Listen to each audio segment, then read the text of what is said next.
I just want to start off, no, I don't think FNAF is a fascist franchise. I just saw that pun and it was too good to resist. Also, I just got out of the shower, so sorry for the wet hair. Anyway, Five Nights at Freddy's as a series is fairly apolitical. Since there isn't much plot to begin with, there's not much of a plot to lean in any direction. However, the idea that art can be fully apolitical is a myth. It's not real.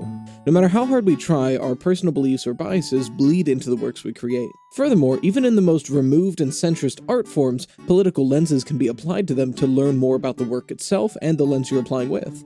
All this to say, I don't think there's any inherent purposeful political messaging in these games, but I think this series implies political ideas, so I thought it'd be fun to explore that. Before we get too deep, hey, I'm Rytoast if you haven't met before, and I'm about to do what is the equivalent of when you say a harmless joke to your parents and then they sit you down and turn it into a lecture. So make sure to cover the ears of the like and subscribe button so that way they can stay pure.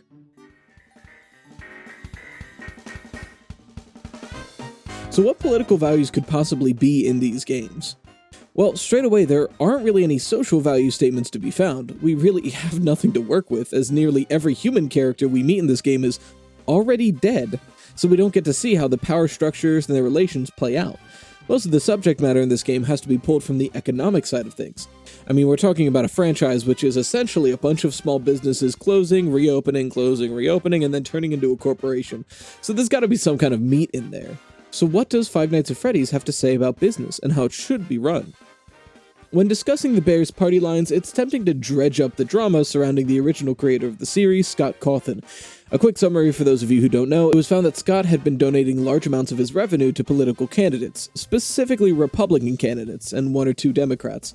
The reason this created a scandal is that a large amount of the FNAF community would consider themselves a part of a marginalized identity, whether that be LGBTQ, a woman, a person of color, etc. These are the exact groups of people the Republicans like to write legislature against, like the Don't Say Gay bill in Florida and Greg Abbott essentially trying to mandate child abuse in Texas.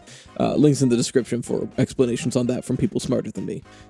You'd think his Democratic donations would impugn him, but the few Democrats he donated to are notorious for having uncharacteristically negative views on progressive stances.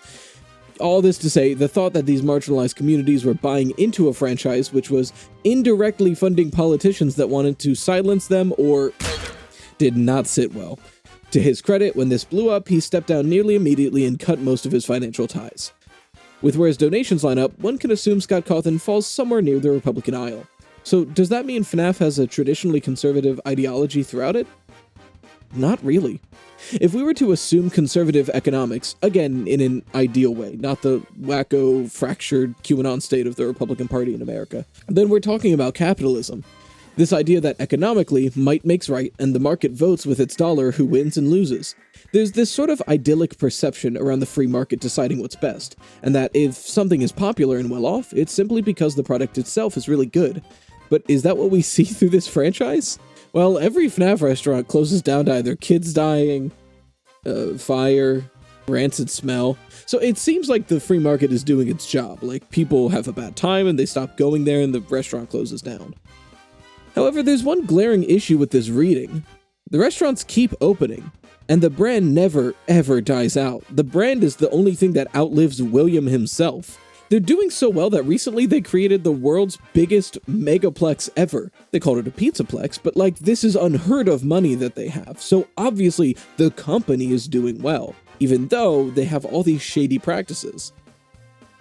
Time and time again, the set dressing of this franchise shows greedy executives trying to revitalize the brand to make a quick buck, often leading to disaster.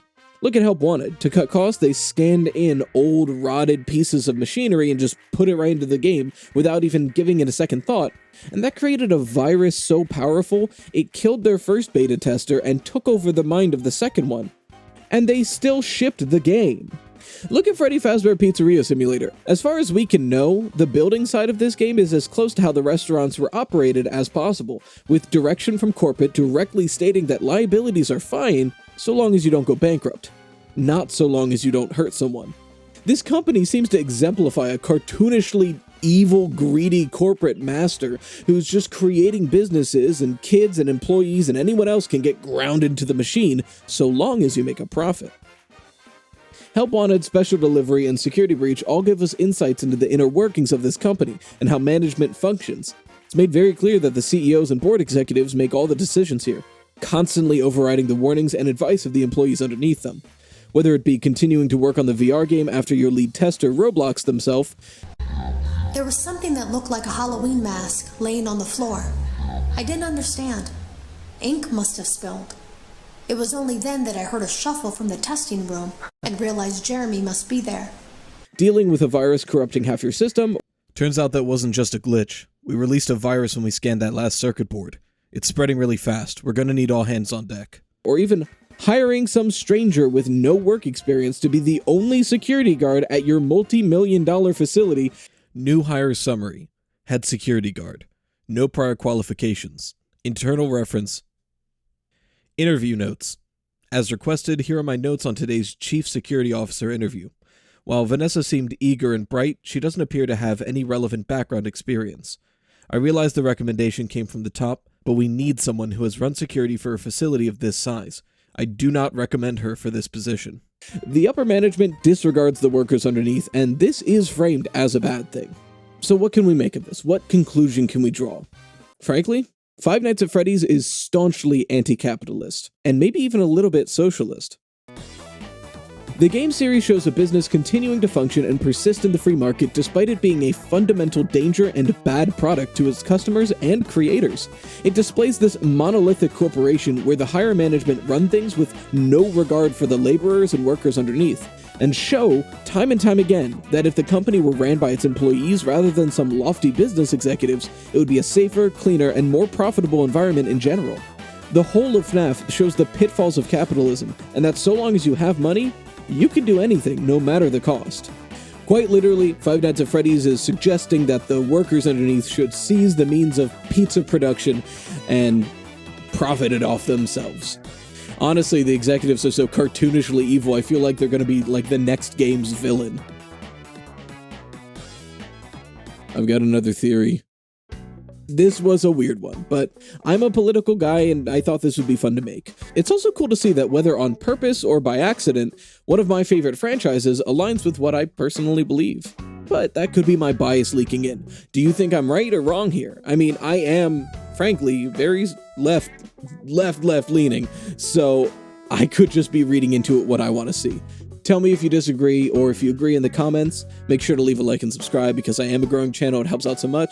Shout out to Emberisk, my best patron of all. And until next time, stay toasty.